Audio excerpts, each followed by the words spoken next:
Olá, bom dia, seja bem-vindo ao canal da Paz. Já estamos aqui com a palavra de Deus aberta, a verdadeira Constituição. E eu quero compartilhar com você, sem mais delongas, não é? Quero compartilhar com você o que interessa, que é a palavra de Deus, o verso que nós escolhemos esta manhã para meditação, terça-feira, está no livro de Neemias. Neemias foi um dos governadores de Judá, da tribo de Judá, do povo de Israel, que estava no cativeiro babilônico, né? E depois houve a queda do governo, do reinado de Babilônia, e então quem passou a governar o mundo, né? Ditar as ações e as políticas públicas e financeiras e econômicas do mundo foi o segundo governo mundial. O primeiro governo mundial foi a Babilônia e o segundo governo mundial foi a Pérsia.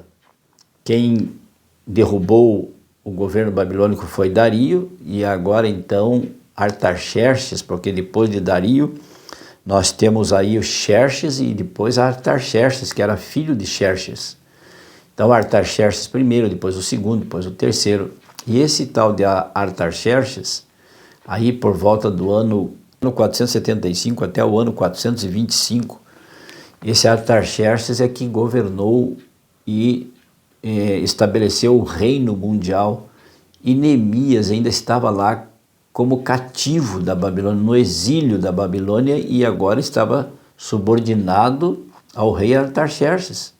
E ele era o copeiro do rei, ele que era o mordomo do rei, ele que governava as coisas no palácio, né, onde Artaxerxes estava. E então Neemias, ele sentia no seu coração uma tristeza muito grande. Ele queria voltar a Jerusalém para reconstruir o templo que fora derribado, que fora destruído por ocasião da primeira invasão de Babilônia lá em Jerusalém, a oportunidade em que tudo foi destruído e foram levados cativos para a Babilônia os judeus, e ficaram lá só poucas pessoas. Lembra de Jeremias? Jeremias ficou lá também, não foi para o cativeiro babilônico, e também ficaram os pobres, porque Nabucodonosor tinha dado a ordem: não, deixa aí, vamos levar só o melhor da terra, as melhores pessoas. Aí lembram-se que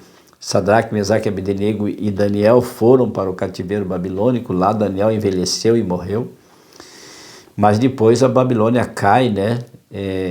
Sob o comando de Ciro, e depois de Ciro então Xerxes, e depois de Xerxes o Artaxerxes. Dito isso, né, historiando um pouquinho, então Neemias, do capítulo 2 e o verso 4 de Neemias e o verso 5 diz assim: disse-me o rei, Neemias está diante do rei, disse-me o rei, que me pedes agora, Neemias? E então diz Neemias: orei a Deus, ao Deus dos céus. Orei ao Deus dos céus.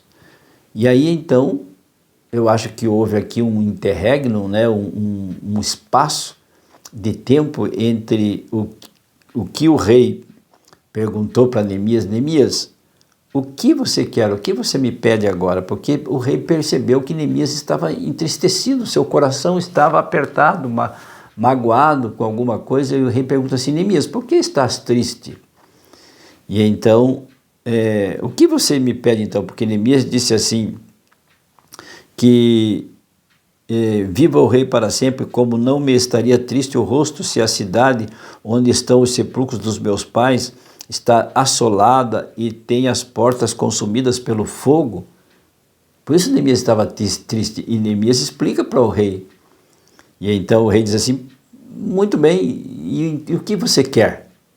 Olha que oportunidade. Antes de Neemias dizer ao rei o que ele queria, o que ele pensava, quais eram os seus planos, diz a palavra de Deus: então orei ao Deus dos céus. E aí, depois de orar, provavelmente ele tenha orado em pensamento, né, mentalmente, e depois de orar a Deus e pedir: Senhor Deus, agora é a grande oportunidade, eu vou pedir ao rei o que estou querendo, o que está no meu coração. Então ele diz ao rei: se é do agrado do rei, E se o teu servo acha mercê em sua presença, peço-te que me envies ajudar à cidade dos sepulcros de meus pais, para que eu a reedifique. Você já notou que a palavra coração, na palavra oração nós temos ação e nós temos também a palavra coração. Se nós tirarmos o C da palavra coração, nós ficamos com a palavra oração. E se nós tirarmos este prefixo da palavra oração, nós fica OR, né? Nós ficamos com a palavra ação. Então, na oração é preciso que haja ação. Se você orar e não agir, se você orar e não fizer nada, Neemias orou e agiu. Ele pediu a Deus e daí então foi para a prática, para a ação, e pediu ao rei o que ele queria. E o rei lhe concedeu, inclusive, permitiu que ele voltasse para Jerusalém e emprestou para ele carros e bois e logística e alimentos e tudo mais. E a oração de Neemias teve resposta. Então é preciso na oração ter coração e é preciso na oração ter ação. Se nós não agirmos, de nada adianta. Tem um pensamento que eu sempre repito e vou pedir licença para repetir novamente, que diz assim: na oração, mais vale na oração ter um coração sem palavras do que palavras sem coração. Não adianta nada você orar blá blá blá blá blá blá blá blá blá, blá e né, essas palavras saírem, né, forem expressões só da sua boca, só dos seus lábios. Agora, se você ora do coração, não é, mais vale uma oração sem palavras, mas que seja de coração. Às vezes só lágrimas, às vezes você só chora. É possível que você esteja vivendo, neste momento, dramas como Neemias estava vivendo, mas Neemias partiu para a ação. De coração, ele fez oração. E então, antes de você tomar qualquer decisão, antes de você fazer qualquer escolha, e antes de você partir para a ação, ore. Orar é um verbo. Eu oro, tu oras, ele ora, nós oramos, vós orais, e todos nós podemos orar juntos. Oração é um verbo. Orar é um verbo. A oração, que é a composição de uma frase, um conjunto de palavras que formam uma frase, necessariamente o núcleo de uma oração tem que ser o verbo.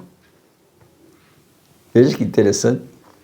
E então, se você tem um verbo numa frase, numa oração, você tem ação.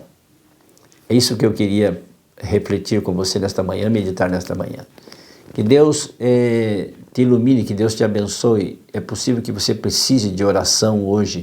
E depois que orarmos, ao sairmos da nossa reflexão, da nossa meditação e das nossas decisões e escolhas que estamos fazendo, já estamos orando para que Deus nos ilumine a mente.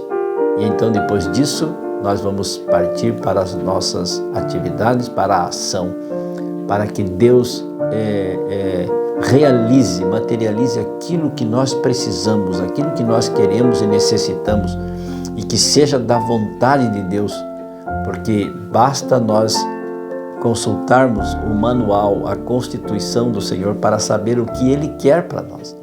Se as nossas ações, se as nossas escolhas, se as nossas decisões, depois de orarmos, estiver de acordo com a palavra de Deus, Deus a concederá para você e para mim. Oremos? Feche seus olhos se puder. Senhor, nesta manhã de terça-feira, queremos elevar os nossos pensamentos ao Senhor e pedir que o Senhor nos ilumine, que o Senhor nos dê entendimento, conhecimento da Tua palavra, da Tua vontade para nós. Que a Sua vontade se cumpra em nossas vidas. E te pedimos a Sua companhia, companhias dos Seus anjos, do Espírito Santo. Em nome de Jesus oramos agradecidos. Amém. E lembre-se, amigo, amiga, aquele que ouvir a palavra de Deus, este habitará seguro, em paz, tranquilo e sem temor, sossegado. Provérbios 1:33. Fique com Deus, amo vocês. Tchau, tchau.